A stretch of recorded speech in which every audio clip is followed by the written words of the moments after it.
เซซามีนอยู่ในงาดำเรามุ่งมั่นวิจัยเพื่อให้เกิดกลไกการทำงานในระดับชีวโมเลกุล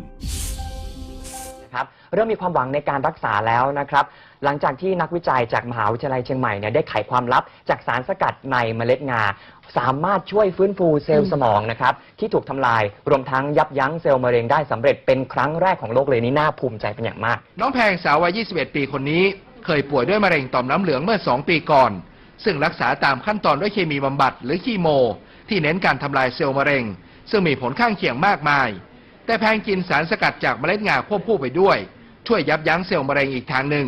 และช่วยให้ร่างกายเธอฟื้นฟูได้อย่างรวดเร็วจนตอนนี้หายเป็นปกติแล้วแต่ที่น่าสนใจที่สุดคือเมื่อเราใส่อันนี้ใส่เซซามินสารสกัดจากงาดำเข้าไปเราก็จะพบว่าความแตกต่างมันชัดเจนเลย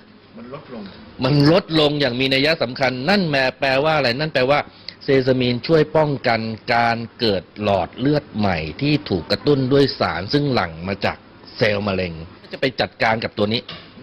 ในขณะเดียวกันเนี่ยพอมันไม่มีอาหารมันก็ฝ่อเซลล์เซซามินเนี่ยผมทำงานวิจัยอีกเรื่องหนึ่งมันก็ไปกระตุ้นภูมิต้านทานแล้วเซลล์ภูมิต้านทานก็จะมาจัดการกับเซลล์มะเร็งนี้อีกทีหนึ่งเป็นการออกฤทธิ์ถึงต้นตอของมันงานวิจัยนี้มีการจดสิทธิบัตรแล้วทั้งในและต่างประเทศ